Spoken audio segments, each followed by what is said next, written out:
जिला हरदोई के 155 विधानसभा शाहाबाद से कांग्रेस के संभावित प्रत्याशी बलतेज सिंह बरार जी से मुलाकात की और उनसे ली जानकारी कि आप फिल्मी स्टार होने के बाद में आपने राजनीति में जो कदम रखा उसका उद्देश्य क्या है और आपके बेरोजगारों के लिए, महिलाओं के लिए, किसानों के लिए क्या क्या मुद्दे हैं, यह पूछे कांग्रेस के संभावित प्रत्याशी व फिल्म स्टार बलतेज सिंह बरार से। जिला हरदोई से अशोक कुमार की खास रिपोर्ट। इंडिया 24+ न्यूज चैनल इस समय पहुंचे जिला हरदोई की विधानसभा 155 शाहबाद से, जहां से सबसे ज्यादा चर्चित चेहरा सामने आया बलतेज सिंह बरार जी, जो कांग्रेस से संभावित प्रत्याशी हैं। आइए उनसे मुलाकात करते हैं और उनसे जानकारी, उनका परिचय पूछते हैं और उनकी पार्टियां क्या क्या मुद्दे लेकर उतरी है, कानून, महिलाओं के लिए, बेरोजगारों के लिए, किसानों के लिए, उसकी जानकारी हम लेते हैं। बहुत बहुत धन्यवाद आपका और आपके चैनल का। सबसे पहले तो नव वर्ष की पूरे क्षेत्रवासियों को, पूरे जिले वासियों को, सभी देशवासियों को, प्रदेशवासियों को बधाई। 2022 आपके लिए खुशियां लेके आए और आप सबको बहुत खुशहाली मिले इस वर्ष में। बलतेज सिंह बरार की तरफ से सबको बहुत बहुत बधाई। जी, आप फिल्मी दुनिया से राजनीति में उतरे हैं, उसके उतरने के आपके उद्देश्य क्या हैं? मेरा एक ही उद्देश्य है कि मैं अभी तक फिल्मी दुनिया में गया तो मैंने सोचा कि मैं अपने हरदोई का नाम रोशन करूं, क्योंकि ये फिल्मी दुनिया वालों ने अभी तक हरदोई में और पूरे प्रदेश में बड़ा लोगों को मतलब भौंका रखा था, बहुत से लोगों को ठगा था। उस चीज़ को पहले तो दूर किया। आज मेरी 5 फिल्म्स जो मार्केट में आ रही हैं, जिसमें पहली लच्छा आ चुकी है, फिर साइलेंट सीजर कई कंट्री से अवार्ड ला चुकी है, फिर डार्क ब्रिक्स मेरी रिलीज़ होने वाली है, फंगे फंगे रिलीज़ होने वाली है। तो मैंने सोचा कि ऐसे में अगर अकेले कुछ वर्क करूँगा, ज़्यादा मैं महीने में 5 या 6 या 10 लोगों की मदद कर सकता हूँ। अगर मुझे पूरे अपने क्षेत्र के बहुत से लोगों की मदद करनी तो उसके लिए मुझे कुछ पावर लानी पड़ेगी। पावर है कि आजकल राजनीतिक पावर इतनी होगी, उसका उपयोग अच्छे से नहीं आदमी करता है। उससे बहुत से लोगों का भला हो सकता है, पर आदमी उसका भला कहाँ करता है? अपने बच्चों के लिए, अपनी बेटी के लिए, अपने घर के लिए और अपने परिवार के लिए करने लग गया है।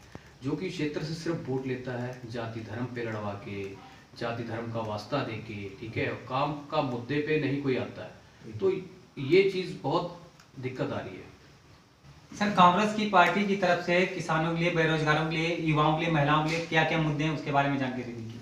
हमारी कांग्रेस ने सबसे पहला मुद्दा तो ये है कि किसान का कर्ज माफ का मुद्दा रखा है, फिर बिजली बिल हाफ का मुद्दा रखा है, फिर दिया जाएगा, और बेटी को 40% बेटियों का आरक्षण दिया चुनाव लड़ने के लिए, और बेटियों के लिए स्कूटरी और स्मार्टफोन ये रखा गया है इंटर पास होने के बाद।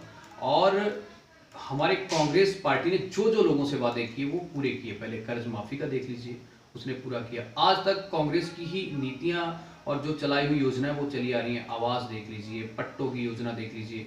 बाकी पार्टियां आई, उन्होंने तो सिर्फ माल मलाई खाई है और अपना टिकट पैसा देके बेचा है। उसके बाद में कोई ध्यान नहीं दिया। कांग्रेस के आज भी जो बने हुए लॉ हैं वो चल रहे हैं, ठीक है ना, और आज भी आवास मिल रहे हैं गरीबों को। जो राशन कार्ड से लेकर कितनी सुविधा वो मिल रही है। और यहाँ तो लोग अगर एक फ्री में वैक्सीन भी लगवा देते हैं या अनाज दे देते हैं तो उसका खूब प्रचार कर रहे हैं। कांग्रेस प्रचार नहीं करती, वो जनता के लिए सोचती है। इसीलिए मैं कांग्रेस पार्टी में हूँ, इसीलिए कांग्रेस पार्टी से चुनाव की तैयारी कर रहा हूँ, इसीलिए कांग्रेस पार्टी का एक सिपाही बन के चल रहा हूँ बस। और बाकी ये कहना चाहता हूँ कि हम लोग जनता के लिए बहुत अच्छा काम करेंगे। कांग्रेस पार्टी एक अच्छी पार्टी है, उसके अंदर झूठ, छलकपट, ये सब चीज़ें नहीं हैं। तो कांग्रेस पार्टी ही पुरानी थी। हर एक आदमी को फिर अपने घर वापसी करना चाहिए और इसको हम लोग और मजबूत करेंगे। इसमें जितने भी लोग हैं बहुत ही समझदार और सूझवान इसमें लीडर हैं, क्योंकि दिल्ली से लेकर लखनऊ तक बहुत समझदार लीडर सारे बैठे हुए हैं। पुराने विधायक हैं, जो वो अच्छे लोग हैं, वो दल बदलू नहीं है, इस पार्टी में ज़्यादा लोग हैं। और बाकी पार्टियों में क्या कि झंडा बदल लेते हैं, जिसकी हवा जनता की देखते हैं उसी पार्टी में चले जाते हैं। तो एक हिसाब से जनता को गुमराह कर रहे हैं वो लोग। भाई बीजेपी की हवा चलो आई, लोगों ने बताया, उसमें क्या है कि वही सपा वाले लोग बीजेपी में आ गए। आदमी तो वही रहे, झंडे बदल गए। अब भी क्या है कि आदमी वही रहेंगे, वो सोच रहे हैं फलानी पार्टी के। अब देखिए, पहले तो गुंडागर्दी से परेशान होकर लोगों ने समाजवादी किए और बीजेपी लाए। अब बीजेपी के अत्याचार से परेशान होकर आदमी कहते हैं फलानी। अभी किसी की कोई हवा नहीं चल रही। जनता इस समय बेचारी बड़ा परेशान है। जनता को यह पता है कि कांग्रेस पार्टी की माननीय दीदी प्रियंका गांधी ने किसानों की समस्या के लिए आई, सबके लिए सामने आई। बाकी पार्टियों ने क्या किया, लखनऊ में अपना दिखा दिया कि हमें तो लखनऊ में भैया होम क्वारंटाइन मतलब घर में अरेस्ट कर लिया गया और हमको पुलिस ने रोक लिया, हम आ नहीं पाए। तो देखिएगा लखीमपुर जैसे काम कर रही है। अब किसानों के साथ में जो अत्याचार हुए उसके लिए, उसके बारे में आप क्या कहना चाहते हैं?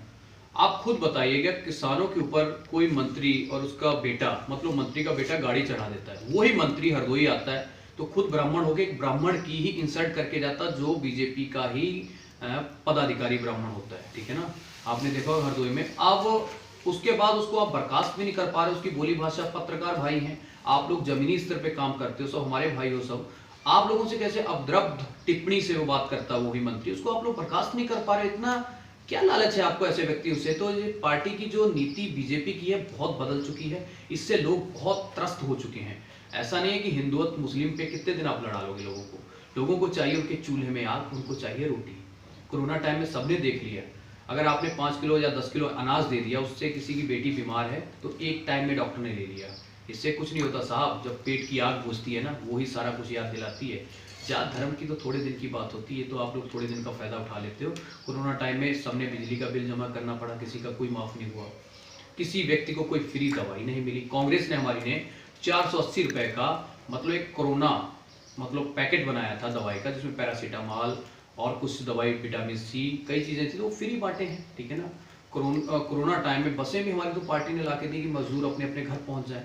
बाकी इन लोगों ने सबने तो घर में अंदर घुसेड़ दिया किसी को, और एक रसोई चलवा दी शहरों में, खाना खाओ, जब वो घर से निकलता था आदमी मार मार डंडे, फिर उनको घर में घुसेड़ दिया जाता, तो डरते थे लोग। तो क्या कहें, इसलिए मैं तो यही चाहता हूँ, जनता इतना जवाब देगी 2022 में, ये सब याद रखेंगे। और पुरानी पार्टियों को याद रखिए, उनकी गुंडागर्दी, और जो पैसा देके टिकट दे रही है उन पार्टियों को भी ध्यान रखिए आप लोग। वो सिर्फ एक आदमी से पैसा लेके पूरी जनता का वोट सोचते हैं कि ठेका हो गया उनका, जो मिल गया उनको। कांग्रेस से एक ऐसी है जो पुराना काम करती आ रही है, प्रियंका दीदी के नेतृत्व में ये पार्टी देश को भी बहुत आगे ले जाएगी, प्रदेश को आगे ले जाएगी। और हमारे जिला हरदोई में हम लोग शाहबाज से बहुत अच्छा जनता का प्यार मिल रहा है, ज़्यादा से ज़्यादा सीटें जितवा के भेजेगी, मुझे भरोसा अपनी जनता पे। और मैं ऐसी जनता को नमन करता हूँ कि अब लोगों का जो रुझान है वो बदल रहा है, लोग सबको समझ रहे हैं कि सब कैसे हो चुके हैं, क्या हो गया। लोग बड़ा दुखी है इस समय। मैं जब जाता हूँ ना तो लोग पहले तो मुझे टाइट करते हैं कि हम थक चुके हैं हम नेताओं से। हमने कहा बिल्कुल दादा सही बात है। तो मैं उनसे कहा कि मुझसे पहले स्टार्ट कीजिए काम, बड़े बड़े नेताओं को ये बात कहिए आप, क्योंकि उनका कुछ तो दिमाग खुले कि अब जनता बहुत कुछ समझ